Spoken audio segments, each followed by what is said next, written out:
అవటమే మీ లక్ష్యమా? MBBS సీట్ల guidance కోసం తప్పక విచ్చేయండి మెగా ఎడ్యుకేషన్ మేళా.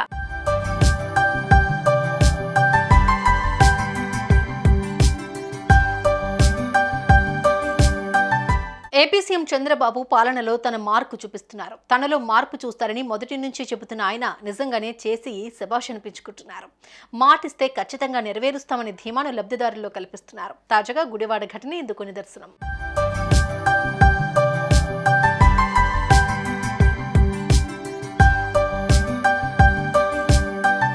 ఆగస్టు 15న గుడివాడలో రామబ్రహ్మం పార్కులోని అన్నా క్యాంటీన్ను ముఖ్యమంత్రి చంద్రబాబు పునఃప్రారంభించారు. ఈ సందర్భంగా ఏర్పాటు చేసిన సభలో కృష్ణా జిల్లా గుడివాడ మండలం వలివర్తిపాడుకు చెందిన ఆటో డ్రైవర్ రేమల్లి రజనీకాంత్తో చంద్రబాబు ముచ్చటించారు. ఆయన కష్టాలను తెలుసుకున్నారు. అవి తీరాలంటే ఏం కావాలని అడిగారు. ఆటో డ్రైవర్ చెప్పిన విషయం విని ఓ హామీ ఇచ్చారు. రాజకీయ నాయకులంటే ఇదంతా సహజమే అని ఆ ఆటో డ్రైవర్ కూడా వదిలేశాడు. కానీ చంద్రబాబు ఆ హామీ నిలబెట్టుకున్నారు.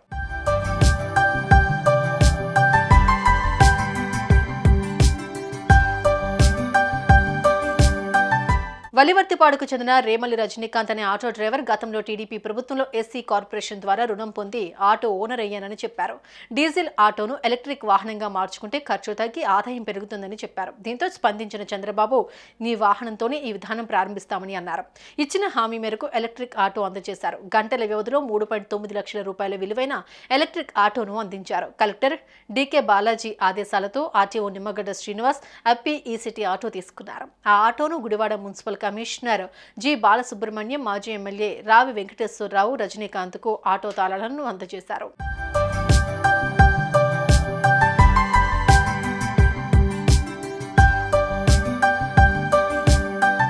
నా జీవితంలో చాలా మంది నేతలను చూశాను, కానీ చంద్రబాబు లాంటి నేతను ఎన్నడూ ఇంత దగ్గరగా చూడలేదన్నారు ఆటో డ్రైవర్ రజనీకాంత్.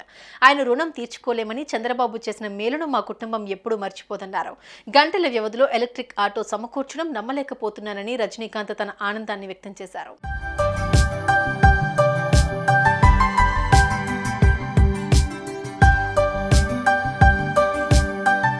అందరికీ నమస్కారం అండి.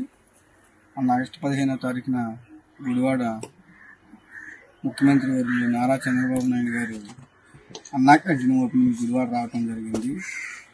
ఆ రోజు నాకు స్టేజీ మీద హామీ ఇచ్చిన ప్రకారం మీరు ఏ ఆటో తోలుతున్నారని సీఎం గారు అడిగారు. డీజిల్ ఆటో తోలుతున్నా అని చెప్పడం జరిగింది. ఇంకా ఖర్చు తగ్గే మార్గం ఏమైనా ఉందా అని ఆయనే అన్నారు.